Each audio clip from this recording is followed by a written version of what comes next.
This is Phineas Gage, Gruesome But True Story About Brain Science by John Fleischman. And we are ready for Chapter 4, Putting Phineas Together Again. This is the last chapter in this book. In our time, Phineas Gage is a textbook case. Students of neurology or psychology study his case because it illustrates how the lobes of the frontal cortex, the two halves of your brain that meet in your forehead, are the seat of executive functions. Those are your abilities to predict, to decide, and to interact socially. Unfortunately, Phineas is not the only person to have suffered damage to the frontal cortex. Antonia and Hannah Damasio, a husband and wife team of doctors, regularly see people who remind them of Phineas Gage. The Damasios are renowned brain researchers at the University of Iowa Hospitals and Clinics in Iowa City, and they treat patients with the same kind of frontal lobe damage that afflicted Phineas. Like Phineas, these patients with frontal lobe damage have trouble making decisions. Like Phineas with his $1,000 pebbles, they perform well on logic and math tests, but make strange choices in trading situations. Their emotional responses are unpredictable. They seem out of step emotionally with the rest of the world. The patients who come to the Damasio's clinic are not victims of blasting accidents. Their brain injuries usually follow surgery to remove a tumor from deep inside the frontal cortex. This kind of brain surgery is strictly a last resort to save a patient's life, because even if the operation goes well, the risk of side effects is high. Any damage to the frontal cortex can change behavior and personality forever, as the case of Phineas Gage demonstrates. Sometimes cancer surgeons have no other choice. These cases are not common, but the Damasios have seen a dozen patients with many of the same symptoms as Phineas. All have frontal cortex damage. All have trouble making decisions on personal or social matters. All react with little empathy and seem to find emotion a foreign language. To study these modern-day Phineases, the Damasios have far more sophisticated equipment than Dr. Harlow did. They have the full arsenal of CTs and MRIs, non-invasive brain scanners that can electronically slice up a brain and lay it out level by level like the floor plan of a house. But the Damasios also do simpler tests. Emotional response is difficult to measure, but there is one usually reliable sign of how you are feeling: sweaty palms. When your emotions are aroused, your skin, all over and not just your palms, gets slightly warmer and slightly sweatier. Your sweat contains salts, which increase electrical conductivity. A person having a strong emotional reaction is going to spike a conductivity meter. It's the same principle used in the police lie detector test, only the Damasios are interested in a different sort of truth. Hooked to a skin response machine, the modern-day Phineases are shown a series of emotionally charged pictures: a tranquil landscape, a beautiful woman, a severed foot. Their skin reactions are usually the same, nearly flat. The emotional colors of their world seem to have drained away. Another Damasio experiment involves a computer gambling game. There are 4 decks, A, B, C, and D. The decks are rigged. Normal subjects who play the game soon figure out that the C and D decks are better risks than A and B. The modern-day Phineases keep playing A and B, though they can explain to the experimenters mathematically exactly why C and D are better risks. They realize the game is rigged to favor a slow but steady strategy against a risk-all strategy, but they still play risk-all. Call them Phineas's rules. So what part of the brain controls this behavior? Dr. Harlow thought he had found the precise location of Phineas's troubles once he had the skull. By then, Phineas's actual brain was long gone, but Dr. Harlow knew enough gross anatomy to calculate that the iron had passed through the very front of the left frontal cortex. His answer was good enough for 1868. It isn't good enough today. Studying the brain scans of these Phineas-like patients, the Damasio's wonder what a brain scan of Phineas Gage himself would have shown.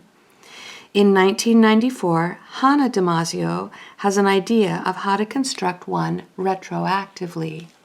First, she asks Dr. Albert Galaburda at the Harvard Medical School to have another look at Phineas's skull in the Harvard Medical Museum.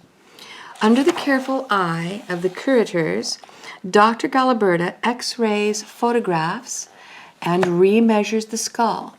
The results are digitized to the specifics of Phineas's skull, so the specifics of Phineas's skull can be overlaid onto a three-dimensional computer image of a generic human skull.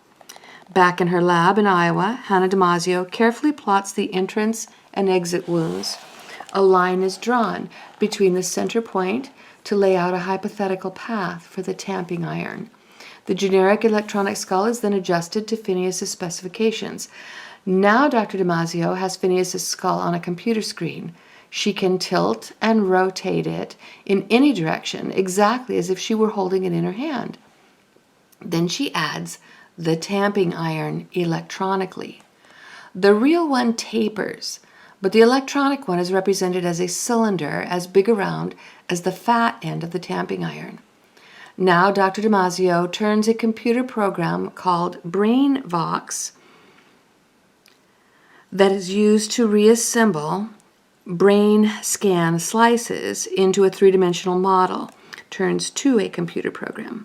BrainVox fits this electronically scanned brain inside Phineas's electronic skull. The brain is a very small place, and a very small change in the path of the irons would have had very different results. BrainVox calculates 16 possible paths for the iron to follow through Phineas's head. The anatomical evidence from Phineas rules out 9 of these.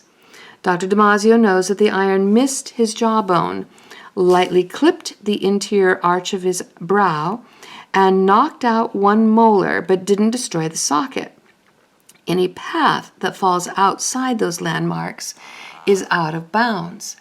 Of the remaining 7 routes, 2 would have cut important blood vessels and would have killed Phineas instantly.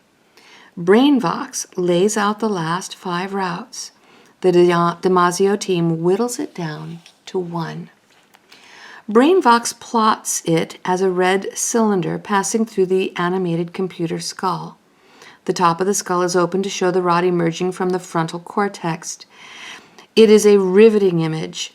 The scientific journal Science puts BrainVox's images of the pierced skull on its cover, and it causes a sensation. Whether you're a brain surgeon or a 6th grader, the first time you see the BrainVox image of Phineas's head with that red bar through it, you wince. If you study the animated skull from different angles, you can see Phineas's incredible luck. The iron passes through his head at a very steep angle. That's both his salvation and his ruin. It misses a number of key areas on the side and top of the brain. On the left temple, it misses Broca's area for speech. On top, it misses 2 key sections of the cortex, the motor and somatosensory strips. Somatosensory strips. These areas integrate your sensory input and muscle actions so you keep oriented in space and in motion. And thus Phineas is left with the ability to keep his balance, to focus his attention, and to remember both old and new events. The tamping iron, however, plows on through his frontal lobes, passing through the middle, where the 2 hemispheres face each other. The iron damages the left hemisphere more than the right, the front of the frontal cortex more than the back, the underside more than the top. Dr. Damasio recognizes the pattern. Phineas's reconstructed brain matches brain scans of her patients who had cortex tumor surgery. Humans have always argued about what makes us human.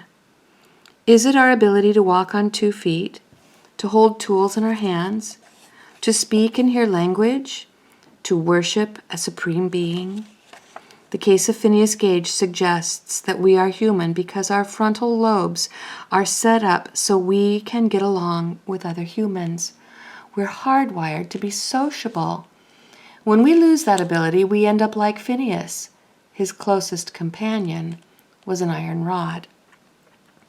The tamping iron and skull of Phineas have a new home at Harvard Medical School in Boston. After 150 years on display just outside the dean's office in the medical school, they were cleaned up and moved in 2000 to a new exhibit case in the Countway Library of Medicine just down Shattuck Street.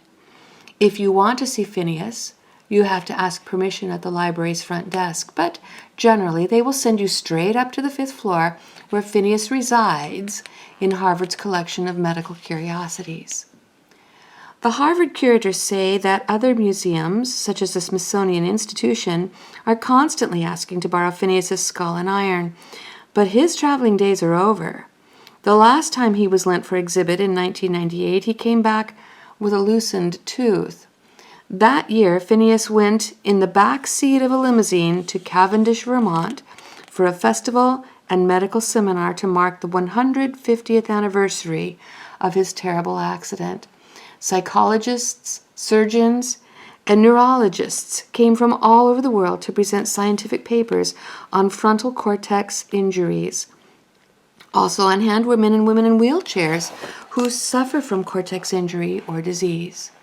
To these special attendees, Phineas was no specimen or historical curiosity. He was a fellow sufferer.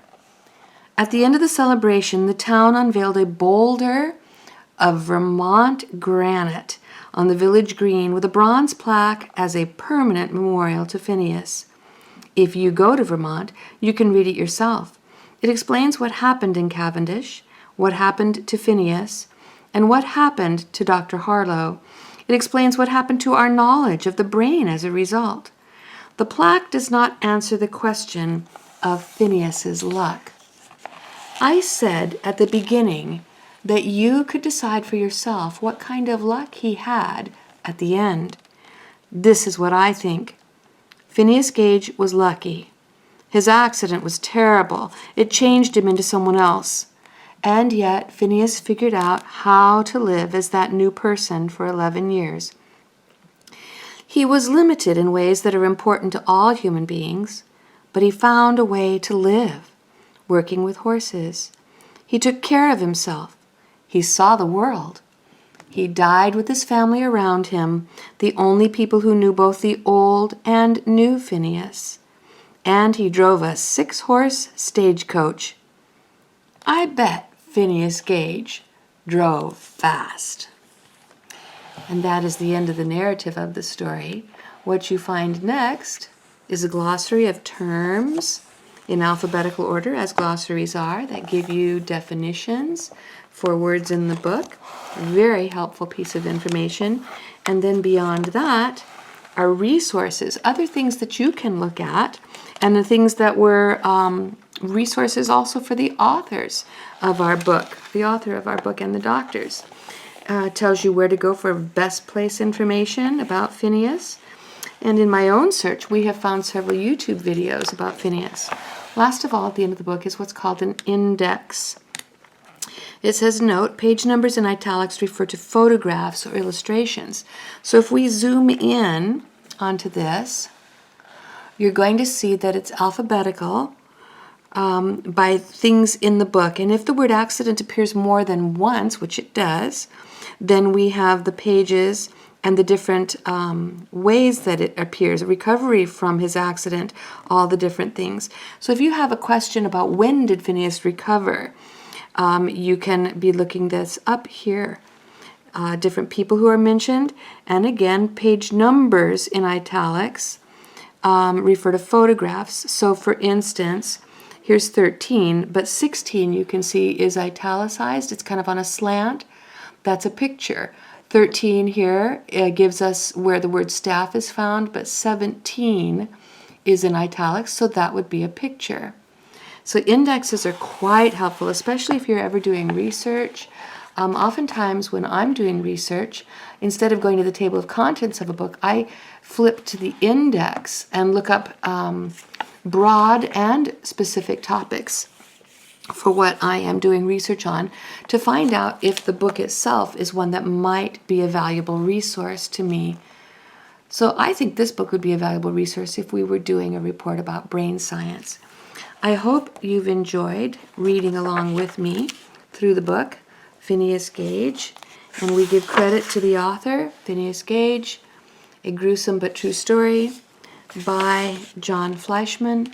Give credit to the author and the publisher, Houghton Mifflin Company in Boston. So thank you for reading along with me.